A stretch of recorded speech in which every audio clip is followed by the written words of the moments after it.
नमस्कार, मैं हूं आपके साथ मयंक। आज 3 मई है। हॉर्मूज और ईरान में हालात कैसे हैं, अमेरिका के ब्लॉकेड के क्या हाल हैं, इन सब खबरों पर हम चर्चा करेंगे। लेकिन आज मैं शुरुआत एक ऐसी खबर से करना चाह रहा हूं जो हो सकता है आपने सुनी हो। एक बहुत बड़ी खबर आ रही है रूस से। बताया जाता है कि रूस में मॉस्को में एक बड़ी बैठक हुई जिसमें व्लादिमीर पुतिन राष्ट्रपति रूस के शामिल थे और रूस के तमाम सेना के नेवी के बड़े अधिकारी शामिल थे। इस बैठक में यह फैसला किया गया है कि समंदर में रूस के जहाजों को सुरक्षित रूप से निकालने के लिए अब रूस अपनी नेवी का इस्तेमाल कर सकता है, अपने जहाज भेज सकता है। देखिए, ये बहुत बड़ी खबर है और ये फैसला लिया गया है बाल्टिक सी को लेकर और हॉर्मूज को लेकर। देखिए, बाल्टिक वो इलाका है जहां पर यूरोपीय देश और रूस के बीच बेहद ज्यादा तनाव बना हुआ है और रूस के ऐसे कई जहाज हैं जिनका इंश्योरेंस के नाम पर यूरोपीय देश, खासतौर पर इंग्लैंड और जर्मनी ने कई बार रूस के जहाजों की चेकिंग की, जिससे पुतिन बेहद नाराज है। और इसी तरह से हॉर्मूज को लेकर भी बताया जा रहा है कि अमेरिका ने जो फैसला किया है डोनाल्ड ट्रंप ने कि हॉर्मूज का ब्लॉकेड बना रहेगा, इसको लेकर भी पुतिन काफी नाराज बताए जा रहे हैं। और यह कहा जा रहा है कि यह फैसला हो चुका है कि बाल्टिक में और हॉर्मूज में रूस के जहाजों को सुरक्षित रूप से निकालने के लिए रूस के जंगी जहाज भेजे जा सकते हैं, वॉरशिप्स भेजे जा सकते हैं। यह बिल्कुल वैसा ही फैसला है जैसा चीन ने किया है। चीन के भी कई सारे वॉरशिप्स मैंने आपको बताया वो हॉर्मूज की तरफ बढ़ने शुरू हो गए हैं ताकि वहां से जो तेल ईरान का चाइना सप्लाई होता है वो सुरक्षित रूप से हो।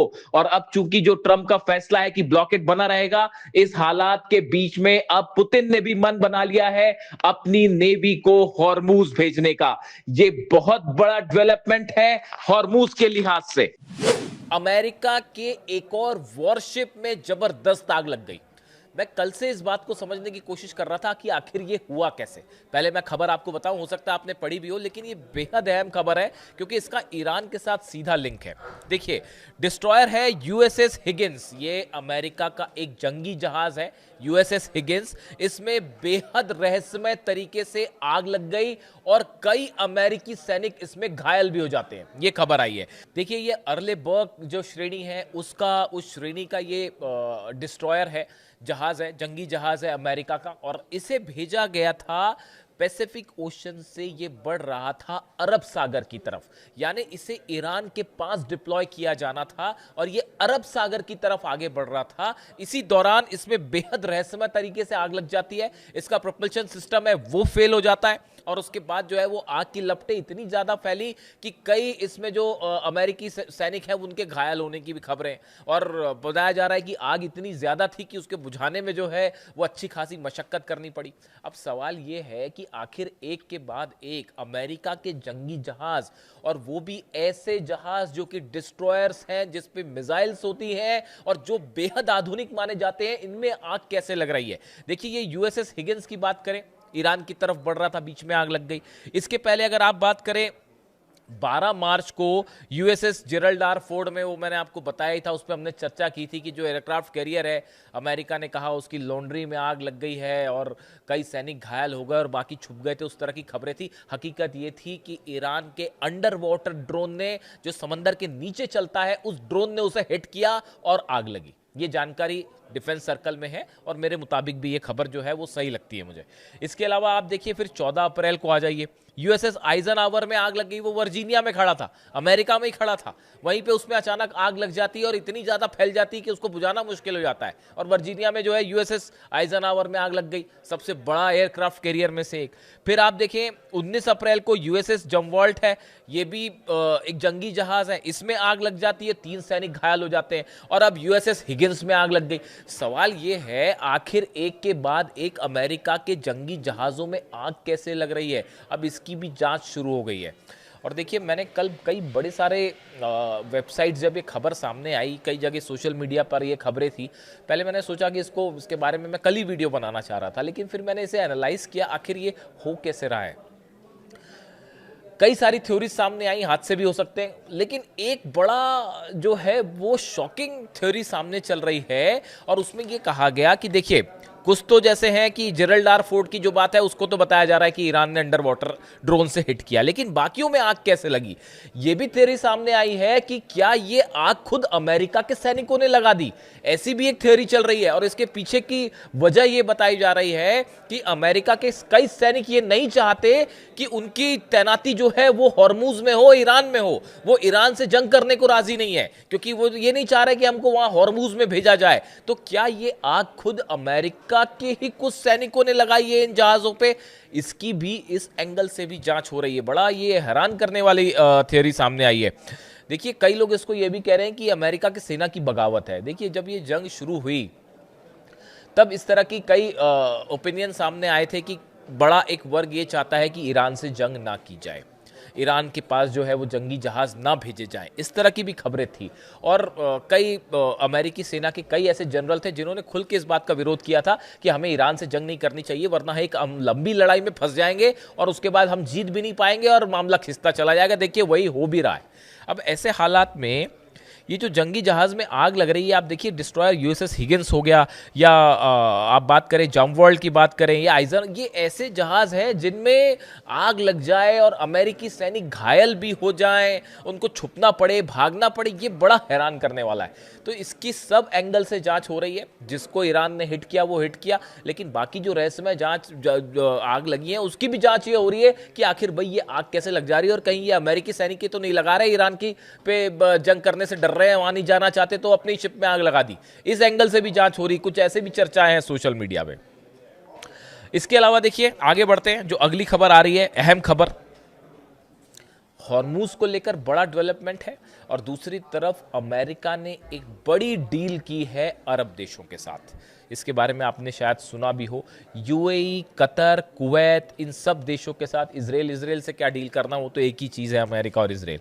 यूएई, कतर, कुवैत, इन सब देशों को करीब 9 अरब अमेरिकी डॉलर के हथियार प्रोवाइड करने जा रहा है अमेरिका, और ये डील हो चुकी है ऐसा बताया जा रहा है। इसमें सबसे बड़ी डील जो है वो कतर के साथ है, जिसको पेट्रियट मिसाइल्स दी जाएंगी। 5 बिलियन के जो है, बिलियन डॉलर्स के जो है वो पेट्रियट सिस्टम और दूसरे मिसाइल्स प्रोवाइड की जाएंगी। कुवैत को इंटीग्रेटेड बैटल कमांड सिस्टम जो है वो दिया जा रहा है। यूएई को प्रिसीजन किल वेपन्स दिए जा रहे हैं। ऐसे करके करीब 9 बिलियन डॉलर्स की ये डील है अरब के साथ। देखिए, अब ये समझना पड़ेगा, पहले जितने बेसिस थे वो सब के सब तबाह हुए, अमेरिका का अच्छा खासा नुकसान हुआ। मैंने आपको पहले ही इस बात से कहा था कि इसकी वसूली भी अमेरिका अपने ही हथियार बेचेगा इन्हीं अरब देशों को और इन्हीं से ही इस युद्ध का खर्चा निकालेगा, और यही कहानी अब शुरू हो चुकी है। एक बार फिर अरब देशों को वही हथियार दिए जा रहे हैं। कौन से हथियार? जिनको ईरान तबाह कर चुका है, वो पेट्रियट सिस्टम जो कि फेल साबित हो गए। जब एक बार फेल हो गए तो वो दूसरी बार अगर दुबई पर हमला होता है या अबू धाबी पर हमला होता है या कतर पे हमला होता है या सऊदी, तो ये डिफेंस सिस्टम कैसे रक्षा कर पाएंगे? क्या ये फतह 2 को रोक पाएंगे, खुर्रमशहर को रोक पाएंगे, सेजिल को रोक पाएंगे? नहीं रोक पाएंगे। जब ड्रोन्स नहीं रोक पा रहे शायद मिसाइल्स कैसे रुकेंगी? लेकिन उसके बावजूद अब अमेरिका का दबाव है तो ये अरब देशों के साथ डील हो रही है और 9 अरब डॉलर के हथियार फिर से बेच दिए गए हैं। देखिए, इस बात को समझना पड़ेगा। डोनाल्ड ट्रंप का कल एक बयान आया, ये बयान बहुत ही देखिए, आप जब इंटरनेशनल रिलेशंस को समझते हैं, एनालाइज करते हैं, तो हर बयान पर नज़र रखनी पड़ती है और उसकी रीडिंग बिटवीन द लाइंस, यानी बयानों के पीछे का क्या मकसद है, क्या कहना चाह रहा है, जो भी राजनेता कह रहा है, समझना बहुत ज़रूरी है। कल देखिए डोनाल्ड ट्रंप ने क्या कहा। डोनाल्ड ट्रंप ने कहा, हम नहीं चाहते कि ईरान के हाथ में जो है किसी तरह का परमाणु बम हो। उन्होंने ये कहा कि हम ये नहीं चाहते कि अगले 3 साल बाद फिर वही स्थिति खड़ी हो कि ईरान परमाणु हथियार बनाने लगे, इसलिए हम अपना ब्लॉकेड वहां बनाए रखेंगे। डोनाल्ड ट्रंप का ये कहना कि 3 साल बाद फिर से वही स्थिति बन जाए, ये इस बात की ओर इशारा कर रहा है कि अमेरिका एक बार फिर अरब को लेकर, ईरान को लेकर उसी नीति पर आगे बढ़ रहा है कि अगर आज हमला नहीं होगा तो कुछ समय बाद हमला होगा, लेकिन यूरेनियम के मुद्दे पर, परमाणु मुद्दे पर जंग होनी तय है। ये डोनाल्ड ट्रंप का ये बयान बता रहा है कि आज नहीं तो 3 साल बाद हमको कहीं फिर से हमला ना करना पड़े, इसलिए हम अभी ब्लॉकेड अपना नहीं हटा रहे। अब देखिए कहानी आप समझिए, कांग्रेस से परमिशन लेनी थी तो डोनाल्ड ट्रंप ने ये कह दिया साहब कि ठीक है, जो है वो इस तरह की खबरें हैं, आप पता नहीं कि ऑफिशियली शायद ये बोल दिया गया है कि ईरान के साथ जो हमारा मिशन था वो अब खत्म हो चुका है। अब ये हो सकता है कि मिशन अभी खत्म कर दिया गया, उसके बाद फिर से हमला कर दिया जाए, ये कह के कि साहब अब ये हम नया हमला कर रहे हैं, नई जंग शुरू हो जा रही है और फिर से 2 महीने का टाइम ले लिया जाए। ये भी हो सकता है, इस तरह की भी हो सकता है उनका प्लान हो, या जो भी वो सोचते हो। ये भी कोशिश हो रही है कि सीज फायर, उसकी चर्चा मैंने की थी पिछले वीडियो में, कि सीज फायर के टाइम को उसमें काउंट ना किया जाए। तमाम इस तरह की बातें हैं। लेकिन एक बात साफ है कि यूरेनियम और न्यूक्लियर मुद्दे पर मामला फंसा हुआ है और अमेरिका और ईरान की ये जंग तब तक खत्म नहीं होगी जब तक ये न्यूक्लियर प्रोग्राम पर मसला फंसा रहेगा। अब देखिए अमेरिका की फिर वही नीति शुरू हो गई है, फूट डालो और राज करो। आप अरब और ईरान को लड़ाते रहो, अपने हथियार बेचते रहो, तेल पर कब्जा करते रहो। ये कई एक्सपर्ट का मानना है कि ये रणनीति है जिस पर अमेरिका काम कर रहा है कई समय से। ऐसे आरोप लगते हैं, कई एक्सपर्ट इस तरह की राय जाहिर करते हैं कि अरब देशों को फिर वही हथियार बेचने का काम शुरू हो चुका है। जो खर्चा हुआ युद्ध में वो अरब देशों से ही वसूला जाएगा, रिकंस्ट्रक्शन के नाम पर, नए हथियार देने के नाम पर। ठीक है, उसके अलावा आप देखें यूएई इस समय जो हालात हैं अरब देशों में, किसी ने हमला नहीं किया ईरान के ऊपर, किसी ने हमला नहीं किया। लेकिन एक बात सबके लिए साफ है कि भाई अगर ईरान की तरफ से आगे भविष्य में किसी तरह का हमला होता है तो उससे सुरक्षा के इंतजाम करने हैं। इसके लिए जो है हथियार लगातार सप्लाई होंगे। ऑयल को लेकर एक बड़ा वॉर छिड़ चुका है जिसमें अरब देशों का एक तरफ ऑयल है, ईरान का ऑयल फंसा हुआ है, चीन को सप्लाई नहीं हो पा रही है। इसको लेकर चीन और रूस का रुख साफ है कि आप तुरंत यहाँ से ब्लॉकेड हटाइए। और ऐसा लगता है कि शायद डोनाल्ड ट्रंप कोई बड़ा फैसला ले ले 14 और 15 मई के पहले, क्योंकि उनकी विजिट है चीन की। तो ये हालात हैं। लेकिन इसी बीच देखिए हॉर्मूज को लेकर एक बड़ा प्लान तैयार किया है ईरान की सेना ने, और बड़ा बयान आया है मुस्तफा खामेनी साहब की तरफ से, ईरान के जो नए सुप्रीम लीडर हैं इनकी तरफ से कहना ये है, इनका ये कहना है कि ईरान फौजी जो जंग है वो तो जीत चुका है। जो सेना अमेरिका से जो लड़ाई थी सेना की वो हम जीत चुके हैं। लेकिन अब एक बड़ी जंग शुरू होती है जो कि कल्चरल जंग होगी, सांस्कृतिक जंग है, एंड इकोनॉमिक वॉर है, आर्थिक जंग शुरू हो जाएगी और हम इसको भी जीतेंगे। ये मुस्तफा खामेनी का नया जो बयान लिखित रूप से सामने आया, देखिए ये बिल्कुल वैसा ही है। मैं एक स्पीच की अक्सर जिक्र करता हूँ, फिर से दोहराता हूँ। अली खामेनी साहब एक एड्रेस कर रहे थे कुछ स्टूडेंट को, और शायद लॉ से जुड़े और साइंस से जुड़े कुछ स्टूडेंट सामने बैठे थे, प्रोफेसर सामने बैठे थे। उस दौरान अली खामेनी साहब ने इस बात को कहा था कि हमारी जंग अमेरिका से सिर्फ हथियारों की जंग नहीं है, ये जंग है अमेरिका जिस तरह से हमारे देशों के बल्कि कई देशों के रिसोर्सेज पर कब्जा करना चाहता है, उनकी संस्कृति को नीचा दिखाना चाहता है, उस पर एक कल्चरल हेजेमनी स्थापित करना चाहता है, यानी अपने विचारों को, अपने वैल्यूज़ को, अपने सोचने के तरीकों को ईरान पर थोपना चाहता है। ये जंग उसके खिलाफ है। इसीलिए उन्होंने हमेशा कहा कि ईरान की कल्चर पर, ईरान के मूल्यों पर, इस्लामिक रेवोल्यूशन के जो सिद्धांत हैं इस पर हमारे देश को गर्व होना चाहिए। ये बात हमेशा अली खामेनी साहब कहते रहे। और आज मुस्तफा खामेनी का जो पिछला बयान आया है ये बिल्कुल उसी ट्रैक पे है। आप देखिए जो ईरान से इंटरनल खबरें हैं उसके मुताबिक ईरान की सेना एग्जैक्टली उसी पॉलिसी पर, उसी एग्रेशन के साथ आगे बढ़ रही है जो अली खामेनी साहब चाहते थे। उनके रहते ईरान ने जो रुख अपना रखा था, आप देखिए चाहे इजराइल पर हमला करना हो, जिस तरह से हिजबुल्लाह के अलग अलग लीडर्स को निशाना बनाया गया, लेबनान पर हमला किया गया, तो ईरान ने उसमें बदले की कार्रवाई की और इजराइल पर हमला किया। ये वो रणनीति थी कि आप हमेशा दुश्मन से एक स्टेप आगे रहें। और इसी नीति को अब जो नए नए बयान सामने आ रहे हैं मुस्तफा खामेनी के या ईरान के सेना के जो चीफ हैं आरजीसी के अहमद वाहिदी साहब, इनके बीच में आप देखिए एक तो मुस्तफा खामेनी हो गए, अहमद वाहिदी साहब हो गए और ईरान के विदेश मंत्री अब्बास अराक्ची साहब, इन तीनों के बीच में बहुत अच्छा समन्वय है और तालमेल है। और जो बात सेना आगे रखना चाह रही है उसको अब्बास अराक्ची साहब विदेशों में हर जगह रख रहे हैं। यानी देखिए ये तीन सत्ता के केंद्र ऐसे हैं इस समय ईरान में जो बेहद अहम है। मैं बड़े सोच समझ के इन तीनों का नाम ले रहा हूँ और मैं जो कहना चाह रहा हूँ आपको समझना पड़ेगा, ईरान से जो खबरें आ रही हैं उसको लेकर इस समय ये जो कॉम्बिनेशन चल रहा है, विदेश मंत्री अब्बास अराक्ची, सेना प्रमुख और सुप्रीम लीडर, इन तीनों के बीच में बेहद अच्छा समन्वय देखने को मिल रहा है और ईरान के हर फैसले इन तीनों के स्तर पर लिए जा रहे हैं। को अब्बास अराक्ची साहब बाहर देशों के सामने भी बेहद खूबसूरती के साथ रख रहे हैं।